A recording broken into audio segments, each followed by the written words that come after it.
Bismillahirrahmanirrahim. Assalamualaikum warahmatullahi wabarakatuh. Alhamdulillah, wassalatu wassalamu ala rasulillah wa ala alihi wa ashabihi wa mawalah, wa la hawla wa la quwwata illa billah, amma ba'd. Akhwani fillah wa akhwati fid din, rahimani wa rahimakumullahu jami'an. Kita akan melanjutkan kajian dari kisah Nabi Yusuf alaihi salam. Kita masuk ke ayat yang ke-25 dari surat Yusuf, bahwa Allah subhanahu wa ta'ala berfirman, wastabaqal bab wa qaddat qamisahu min duburin wa alfaya sayyidaha ladal bab qalat ma jaza'u man arada bi ahlika su'an illa an yusjana aw adzabun alim. Dan keduanya berlomba menuju pintu, dan wanita itu menarik baju gamis Yusuf dari belakang hingga koyak. Dan kedua-duanya mendapati suami wanita itu di depan pintu. Wanita itu pun berkata, apakah pembalasan terhadap orang yang bermaksud berbuat buruk dengan istrimu selain dipenjarakan atau dihukum dengan hukuman yang sangat pedih? Sehingga ini adalah kejadian pada saat Nabi Yusuf digoda oleh istri dari pejabat tinggi dari negeri Mesir. Ketika wanita ini menutup pintu rumahnya, menjadikan keadaan tidak ada siapapun dan tidak ada yang melihat, maka dia berusaha untuk menggoda Nabi Yusuf. Akan tapi Nabi Yusuf alaihissalam, karena keimanannya, karena rasa takutnya kepada Allah subhanahu wa ta'ala, sehingga beliau pun berusaha untuk lari menuju pintu untuk keluar dari rumah tersebut. Akan tapi wanita itu mengejar Nabi Yusuf. Ternyata pada saat dikejar, wanita itu menarik baju Nabi Yusuf, dan baju Nabi Yusuf robek dari bagian belakang. Sehingga ketika mereka sampai di depan pintu, ternyata pintu itu pun terbuka, dan pemilik rumah tersebut, suami dari wanita yang menggoda Nabi Yusuf pun datang kembali ke rumah, sehingga mereka berdua berada di hadapan pintu ketika suami tersebut membuka pintunya. Maka wanita itu langsung menuduh Nabi Yusuf sebagaimana yang telah kita jelaskan, bahwa dia kondisinya sedang menggoda Nabi Yusuf, tapi pada saat dia dihadapkan dengan suaminya, dia pun langsung mengatakan, apakah balasan terhadap orang yang bermaksud berbuat buruk dengan istrimu selain dipenjarakan atau dihukum dengan hukuman yang pedih? Padahal Nabi Yusuf tidak pernah mengajak wanita tersebut untuk berbuat buruk atau berbuat zina. Kemudian lanjutan ayatnya, Allah mengatakan, qala hiya rawadatni an nafsi wa syahida syahidun min ahliha in kana qamisuhu qudda min qubulin fasadaqat wa huwa minal kadhibin. Maka Yusuf pun berkata, sesungguhnya dialah yang telah menggodaku untuk menundukkan diriku kepadanya. Sehingga Nabi Yusuf di sini membela dirinya. Dan sebagian ulama tafsir mengatakan bahwa Nabi Yusuf alaihi salam, beliau tidak serta-merta memberitahukan tentang apa yang dilakukan oleh istrinya kepadanya. Sehingga di sini Nabi Yusuf alaihi salam justru ingin menyembunyikan keadaan ini. Nabi Yusuf tidak mau menyebarkan aib dari istri sang pejabat tersebut. Akan tapi tiba-tiba sang istrilah yang malah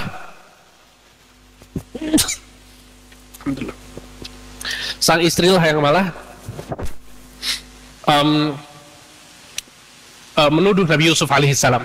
Sehingga Nabi Yusuf pun membela dirinya dengan mengatakan, sesungguhnya dialah yang menggodaku untuk menundukkan diriku kepadanya.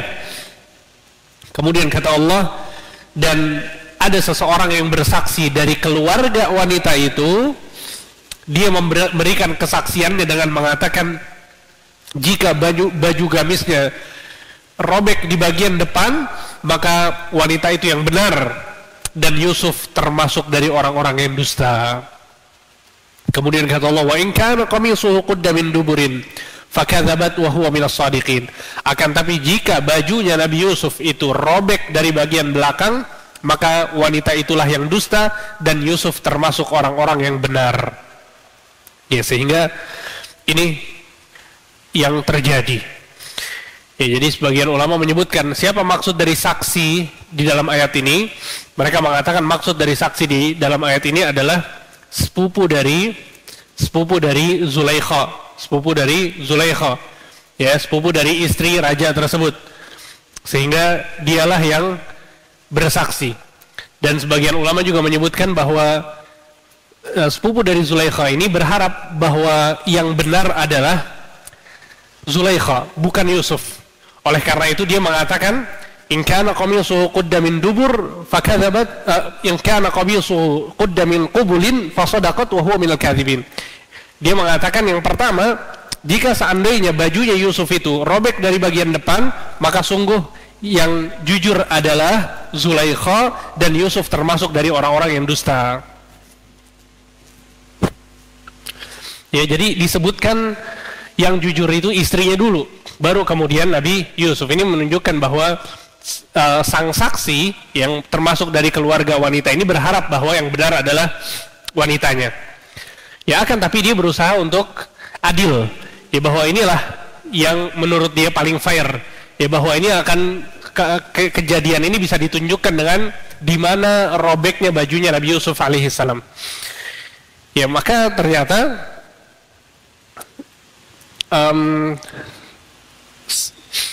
sang suami, ya, atau pejabat negara tersebut mengatakan, falamma ra'a qamisahu qudda min duburin qala innahu min kaidikun inna kaidakunna azim. Ya, Allah mengatakan, maka tatkala suami wanita itu melihat bahwa bajunya Yusuf robek dari bagian belakang, maka dia pun berkata, sesungguhnya kejadian ini adalah tipu daya kalian wahai wanita, dan sesungguhnya tipu dayamu adalah tipu daya yang besar. Ya, jadi di sini kemudian suami dari Zulaikha tahu bahwa yang bersalah adalah siapa? Adalah Zulaikha. Bahwa Nabi Yusuf alaihissalam beliau dipaksa untuk berzina dengannya. Tayyib. Pada saat kejadian ini sudah diketahui oleh suaminya, apakah kemudian suaminya, ya, apakah suaminya kemudian menghukum istrinya? Maka Allah Subhanahu wa taala melanjutkan kisahnya dengan mengatakan, Yusufu a'rid an hadza. Wahai Yusuf, sang suami mengatakan kepada Nabi Yusuf, wahai Yusuf, berpalinglah dari hal ini. Ya, sehingga sang suami mengatakan kepada Yusuf, tolong sembunyikan keadaan ini. Ya, berpalinglah dari hal ini. Maksudnya lupakan saja. Ya, jadikanlah ini seakan-akan kejadian yang tidak pernah terjadi. Kemudian dia mengatakan, wastaghfiri li dzambik. Dia mengatakan kepada istrinya, dan mohon ampunlah atas dosamu. Innaki kunti minal khati'in. Sesungguhnya engkau termasuk orang-orang yang berbuat salah. Ya, jadi suaminya tidak menghukum istrinya. Ya, justru suaminya berharap bahwa Yusuf tidak cerita ke siapa-siapa dan menyembunyikan hal ini. Ya, antum bayangkan, para ulama sebagian mengatakan bahwa suami ini suami yang tidak memiliki ketegasan dalam rumah tangga. Ya, sehingga istrinya lah yang berkuasa. Nanti akan kita lihat ya di lanjutan kisahnya bagaimana suami ini bisa dikalahkan oleh istrinya, bahkan dalam perkara-perkara yang urusannya adalah dosa dan maksiat kepada Allah Subhanahu wa taala. Ya, maka ini merupakan sikap yang tidak baik, ya, dan sikap yang dibenci oleh Islam pada saat suami membiarkan dosa istrinya atau suami membiarkan kemungkaran yang ada di dalam rumahnya. Ya, bahkan Nabi Shallallahu Alaihi Wasallam mengatakan, la yadkhulul jannata dayyuth. Tidak akan masuk surga seseorang yang memiliki sifat dayyuth. Dan maksud dari seseorang yang memiliki sifat dayyuth adalah seorang laki-laki, seorang suami, kepala rumah tangga yang membiarkan dosa-dosa yang dilakukan oleh keluarganya. Istrinya tidak pakai jilbab, dibiarkan. Istrinya melakukan dosa-dosa dan maksiat, dibiarkan. Anak-anaknya melakukan dosa dan maksiat, dibiarkan. Maka orang yang seperti ini masuk dalam kategori dayyuth. Kata Nabi Shallallahu Alaihi Wasallam, la yadkhulul jannah. Orang yang seperti ini tidak masuk surga. Ya, bayangkan. maka ini masuk dalam kategori dosa besar. Ya, maka inilah yang terjadi pada Al-Aziz, ya, pejabat dari negeri Mesir, bahwa dia seakan-akan memaklumi apa yang dilakukan oleh istrinya. Ya, dia mengatakan bahwa istrinya adalah salah, tapi dia tidak kemudian menghukum istrinya. Maka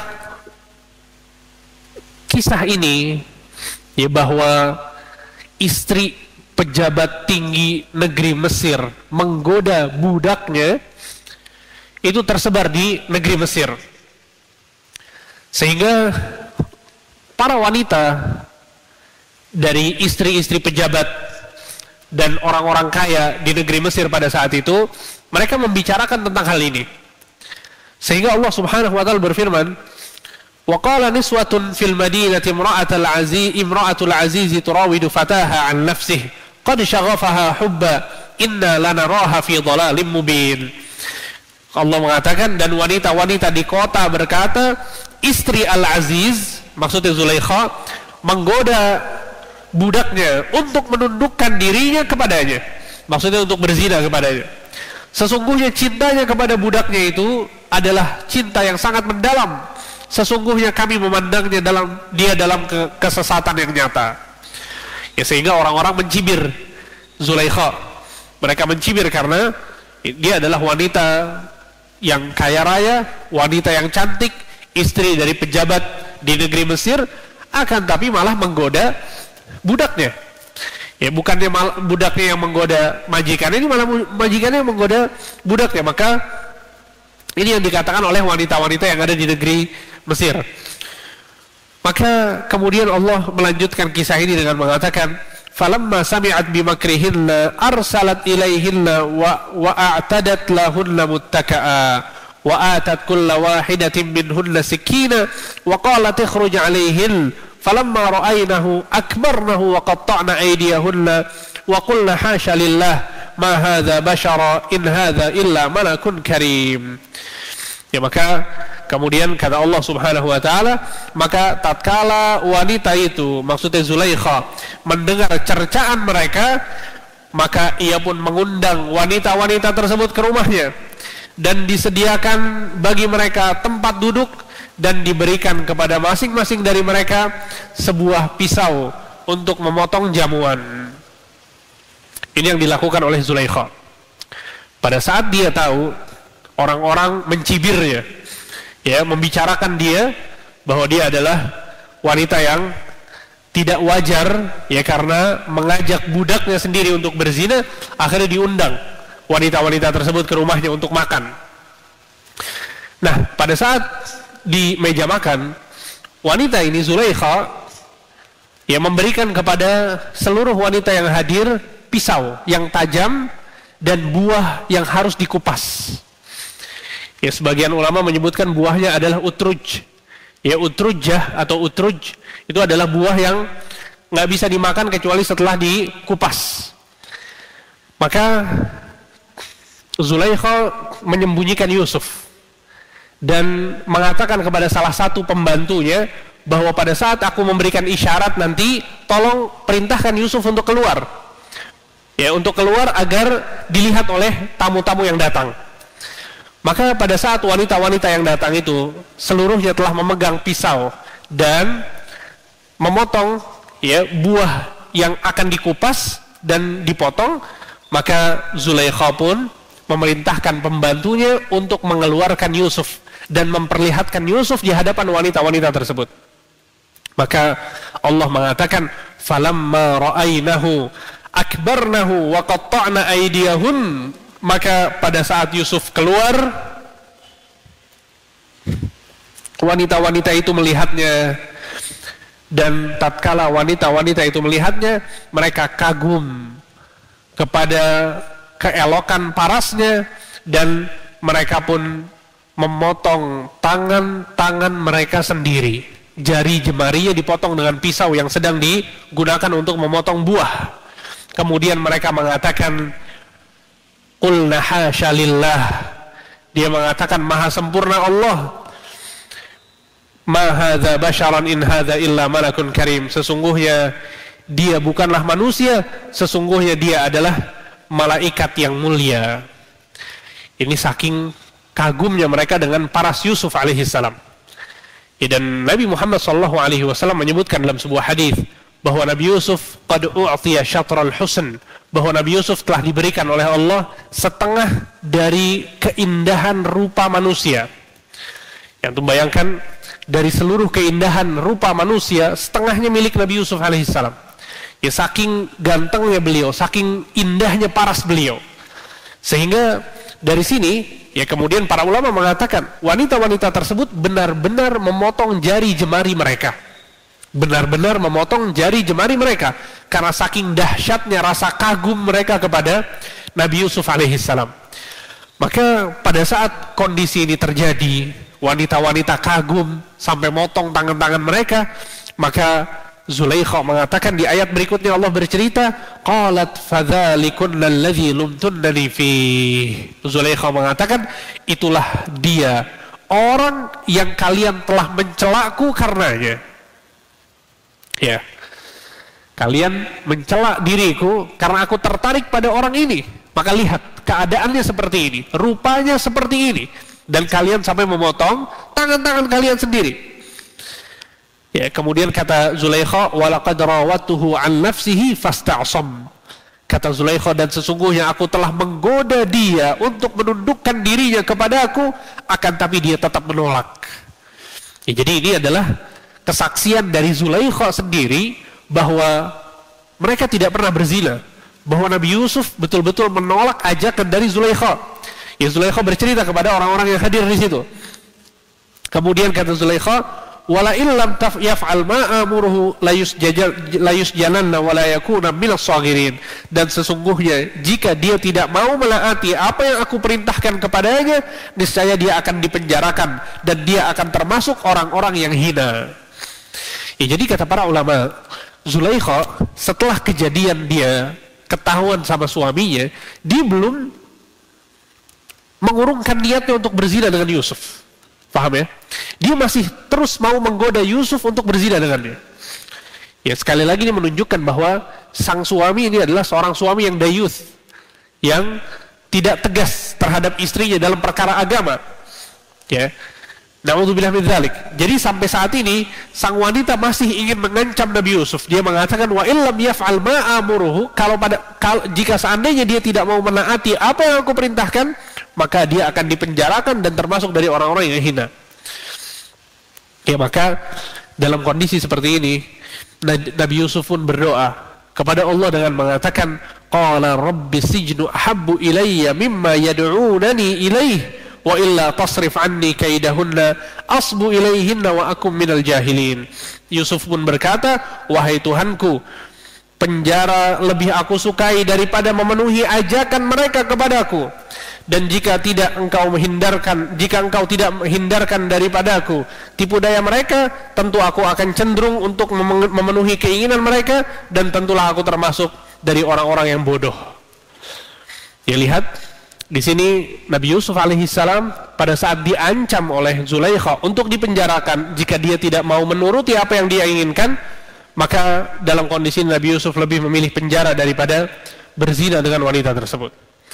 Ya, dan kemudian Nabi Yusuf pun mengatakan satu statement yang sangat baik untuk kita fahami, bahwa seseorang pada saat ingin terlepas dari sebuah dosa, sebuah maksiat atau kebiasaan buruk, maka yang pertama kali harus dia yakini adalah bahwa kita tidak mungkin terlepas dari dosa tersebut kecuali dengan pertolongan Allah Subhanahu wa taala. Ya, sehingga berdoa kepada Allah adalah jalan utama agar kita terhindar dari dosa-dosa dan maksiat.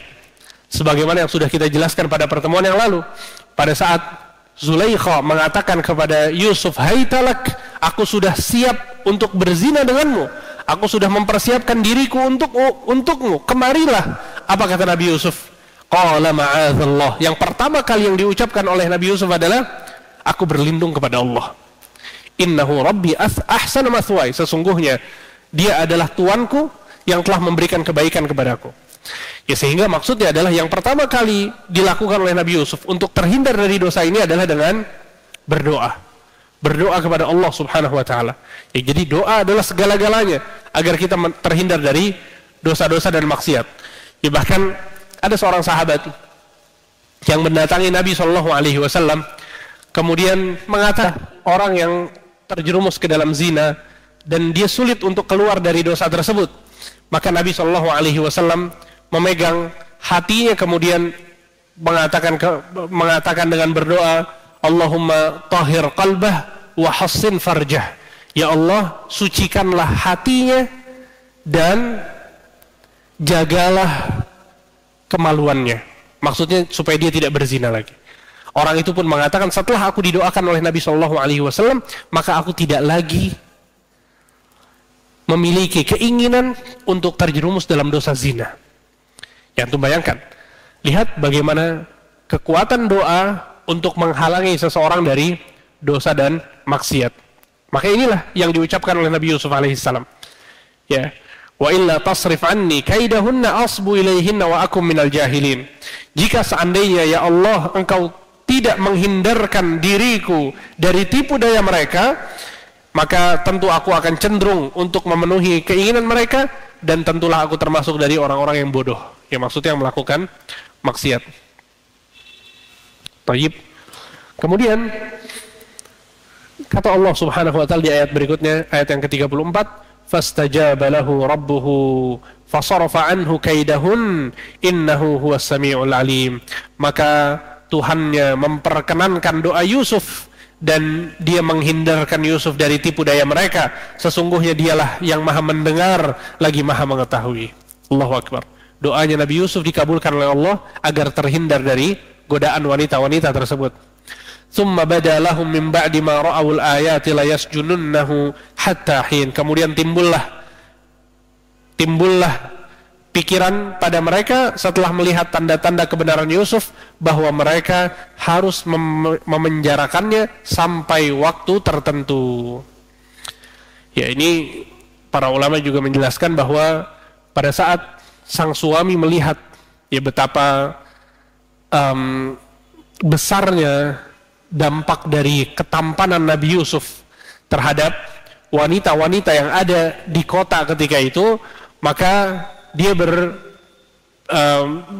berpendapat atau berinisiatif untuk memenjarakan Nabi Yusuf agar orang-orang terhindar dari fitnahnya Yusuf alaihissalam. Ya, sehingga ini adalah kebijakan yang diambil oleh pejabat negeri Mesir, yaitu suaminya Zulaikha. Ya, maka akhirnya dimasukkanlah Nabi Yusuf ke dalam penjara.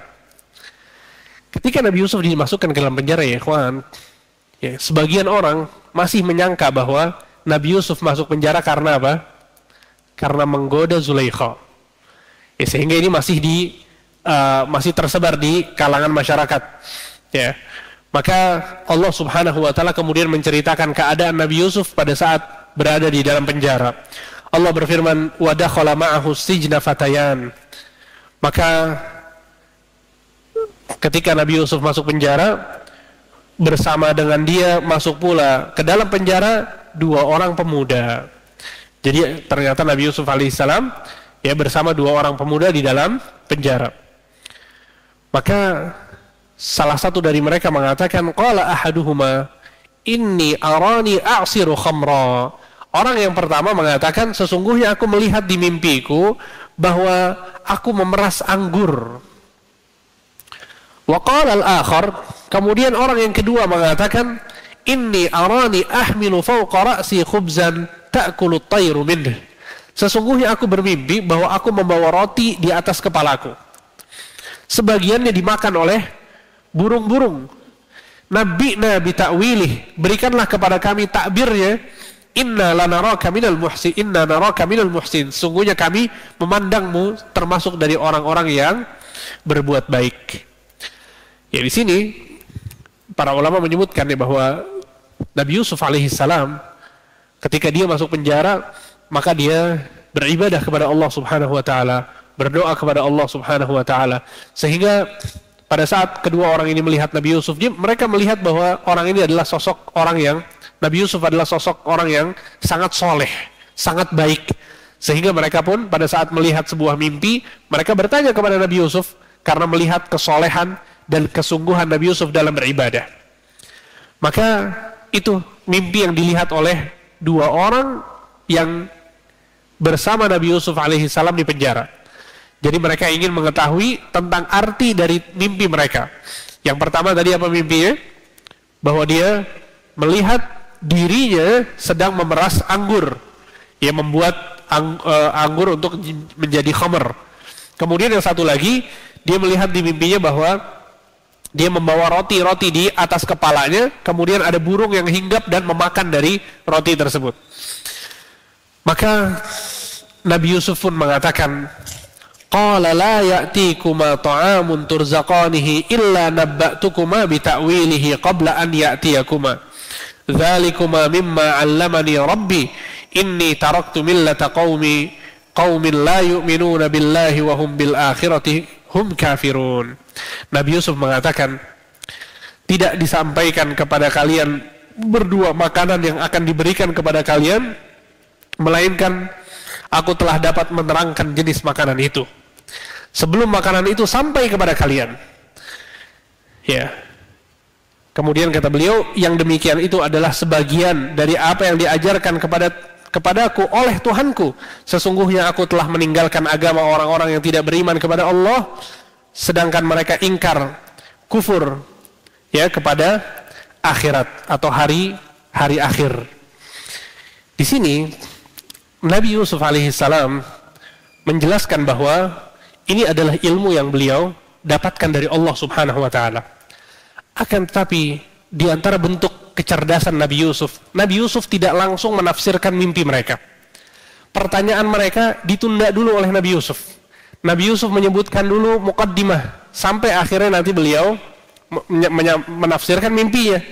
Yang beliau katakan di sini adalah inni taraktu millata qaumin la yu'minuna billah wa hum bil akhirati hum kafirun. Sesungguhnya aku meninggalkan agama orang-orang yang tidak beriman kepada Allah. Ya, dan mereka senantiasa kufur kepada hari akhir. Di sini Nabi Yusuf ingin menjelaskan dulu tentang akidahnya, tentang apa yang beliau yakini. Di sini Nabi Yusuf alaihissalam ingin berdakwah kepada tauhid, kepada orang-orang yang sedang bertanya kepada beliau. Jadi jawabannya tidak dijawab dulu, akan tapi beliau menjelaskan dulu tentang hal yang paling penting dalam kehidupan, yaitu mentauhidkan Allah subhanahu wa ta'ala. Kemudian beliau mengatakan, wattaba'tu millata abai Ibrahim wa Ishaq wa Yaqub ma kana lana an nusyrika billahi min syai' dzalika min fadlillahi alaina wa 'alan nasi walakinna aktsaran nasi la yashkurun. Kemudian kata beliau, dan aku senantiasa mengikuti agama nenek moyangku, yaitu Ibrahim, Ishak dan Yakub. Maka nalana an nusyrika billahi min syai', sesungguhnya kita tidak diperbolehkan oleh Allah untuk berbuat kesyirikan. Dzalika min fadlillahi alaina, itu adalah keutamaan yang Allah berikan kepada kami, wa 'alan nas, dan juga kepada manusia, walakinna aktsaran nasi la yashkurun, akan tapi kebanyakan manusia tidaklah mensyukuri nikmat tersebut. Ya, lihat di sini Nabi Yusuf alaihissalam menjelaskan apa akidah beliau. Ya, bahwa beliau meninggalkan agama orang-orang yang tidak beriman kepada Allah, dan beliau mengikuti agama nenek moyangnya. Siapa nenek moyangnya Nabi Ibrahim? Ibrahim, Ishak dan Yakub. Yakub adalah ayahnya Nabi Yusuf, Ishak adalah kakeknya Nabi Yusuf, dan Ibrahim adalah kakeknya. Karena Nabi Yusuf adalah Yusuf bin Yakub bin Ishak bin Ibrahim alaihissalam. Sehingga agama mereka lah yang diikuti oleh Nabi Yusuf alaihissalam. Kemudian Nabi Yusuf mengatakan, ya sahibai sijni a'arbabun mutafarriquna khairun amillahul wahidul qahhar. Wahai kedua penghuni penjara, maksudnya teman-teman yang bersamanya, apakah Tuhan-Tuhan yang bermacam-macam itu lebih baik, atau yang lebih baik adalah Tuhan yang maha satu lagi maha perkasa? Subhanallah. Lihat, Nabi Yusuf alaihissalam berdakwah kepada tauhid. Ini yang pertama kali beliau sampaikan kepada orang-orang yang bertanya kepadanya. Kemudian lanjutan ayatnya adalah, kata beliau, "Ma ta'buduna min dunihi illa asma'an sammaytumuha antum wa aba'ukum ma anzalallahu biha min sultan. Inil hukmu illa lillah, amara alla ta'budu illa iyyah, dzalika ad-dinul qayyim walakinna aktsaran nasi la ya'lamun." Yang kemudian kata beliau, dan tidaklah kalian menyembah Tuhan selain Allah kecuali itu adalah nama-nama yang kalian namakan dan nenek moyang kalian namakan yang tidak pernah Allah turunkan suatu keterangan pun tentang nama-nama itu. Ya subhanallah, lihat bagaimana Nabi Yusuf alaihissalam meminta dalil kepada orang yang menyembah selain Allah. Nabi Yusuf ingin menjelaskan bahwa Tuhan-Tuhan selain Allah yang diibadahi oleh manusia itu tidak ada keterangannya, tidak ada dalilnya, tidak ada burhan, tidak ada penjelasan bahwa kita yang berisi perintah untuk menyembah mereka. Ya, kemudian kata Nabi Yusuf, "Inil hukmu illa lillah, amara alla ta'budu illa iyyah." Sesungguhnya keputusan itu hanya milik Allah dan Allah memerintahkan kita untuk tidak menyembah kecuali hanya kepadanya saja. Dzalika ad-dinul qayyim walakinna aktsaran nasi la ya'lamun. Dan itulah agama yang lurus, akan tapi kebanyakan manusia tidaklah mengetahuinya. Kita lihat di sini ya bagaimana Nabi Yusuf alaihissalam pada saat beliau bertemu dengan kedua orang yang ada bersama beliau di penjara, dan mereka berdua bertanya kepada Nabi Yusuf alaihissalam tentang satu perkara, yaitu tentang mimpi yang mereka lihat. Maka Nabi Yusuf alaihissalam sebelum menjawab mimpi mereka, beliau menjelaskan tentang akidah, tentang tauhid, dan ini adalah hakikat dari dakwah para nabi dan rasul seluruhnya. Nabi Muhammad SAW dakwahnya adalah dakwah kepada tauhid. Nabi Yusuf alaihissalam dakwahnya adalah dakwah kepada tauhid. Nabi Nuh, Nabi Musa, Nabi Isa, seluruhnya, seluruh nabi dan rasul mendakwahkan kepada tauhid. Oleh karena itu Allah Subhanahu wa taala dalam Al-Qur'an mengatakan, "Wa laqad ba'atsna fi kulli ummatin rasulan an i'budullaha wajtanibut taghut." Dan sungguh tidaklah kami mengutus seorang rasul pada setiap umat kecuali rasul tersebut menyeru agar sembahlah Allah dan jauhilah sesembahan-sesembahan selain Allah. Ya, maksudnya adalah bahwa ini adalah dakwah seluruh nabi dan rasul. Dan ini yang seharusnya dilakukan oleh kita, pengikut Nabi Muhammad SAW. Ya, dimanapun, kapanpun, kepada siapapun, maka dakwah yang pertama kali yang harus kita perhatikan adalah dakwah kepada tauhid. Kemudian Nabi Yusuf alaihissalam menjelaskan tentang arti dari mimpi mereka. Beliau mengatakan, "Ya sahibai sijni, amma ahadukuma fayasqi rabbahu khamra." Wahai kedua orang penghuni penjara, adapun orang yang pertama, maka sesungguhnya dia akan engkau akan memberi minum tuannya dengan khamr, memberi minum tuannya dengan khamr. Wa ammal akharu fayuslabu fata'kulu at-tayru min ra'sih qudiyal amru alladhi fihi tastaftiyan. Adapun engkau orang yang kedua, maka sesungguhnya dia akan disalib, lalu burung akan memakan sebagian dari kepalanya. Telah diputuskan perkara yang kalian berdua menanyakannya kepadaku. Ya, sehingga ini adalah arti dari dua mimpi orang tersebut. Jadi orang yang pertama, pada saat dia melihat di mimpi ya bahwa dia memeras anggur untuk dijadikan khamr, kata Nabi Yusuf artinya adalah bahwa engkau akan menjadi penuang minuman khamr untuk raja. Ini menunjukkan bahwa orang ini akan keluar, terbebas dari penjara dan akan menjadi pembantu sang raja, ya bahkan menjadi penuang minuman raja. Adapun yang kedua, maka dia akan terbunuh dengan cara disalib, ya, dan kemudian akan ada burung-burung datang ke kepalanya dan mematuk kepalanya setelah dia disalib. Maka ini adalah arti dari mimpi kedua orang tersebut. Nah, pada saat Nabi Yusuf mengetahui bahwa salah satu dari mereka akan dilepaskan dan akan menjadi pelayan raja, maka Nabi Yusuf mengatakan di ayat berikutnya, wa qala lilladzi dhanna annahu najim minhu madhkurni 'inda rabbik fa'ansahu syaitan dzikra rabbih falabitha fis sijni bid'a sinin. Dan Yusuf berkata kepada orang yang diketahuinya akan selamat di antara mereka berdua, Yusuf mengatakan, terangkanlah keadaanku kepada sang raja. Terangkanlah, jelaskanlah keadaanku kepada sang raja. Maksudnya Nabi Yusuf menginginkan agar orang yang akan menjadi pelayan raja nanti, pada saat dia berdekatan dengan raja, Nabi Yusuf menginginkan dia untuk menjelaskan tentang kondisi Nabi Yusuf, bahwa dia dipenjara dalam kondisi terzalimi, padahal dia tidak melakukan kesalahan apa-apa, akan tapi dia pun masuk penjara dan tertahan di sana. Maka ini yang dipesankan oleh Nabi Yusuf kepada orang yang akan selamat.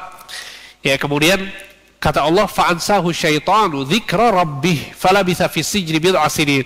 Akan tapi syaitan menjadikan orang tersebut lupa, sehingga dia pun tidak mengatakan apa-apa kepada raja pada saat dia sudah dilepaskan. Maka Nabi Yusuf pun tinggal di penjara dengan waktu yang lama. Ya, sebagian ulama menafsirkan bahwa maksud dari waktu yang lama adalah 7 tahun. Ya, adalah 7 tahun. Ya. Kenapa bisa selama itu? Karena orang yang tadi keluar, teman penjara sama Nabi Yusuf itu lupa untuk menjelaskan keadaan Nabi Yusuf kepada sang raja. Al-muhim, mungkin hanya ini yang bisa disampaikan. Semoga kita bisa mendapatkan manfaat dari apa yang disampaikan. Insya Allah pada pertemuan yang akan datang kita akan lanjutkan kisah-kisahnya. Barakallahu fikum.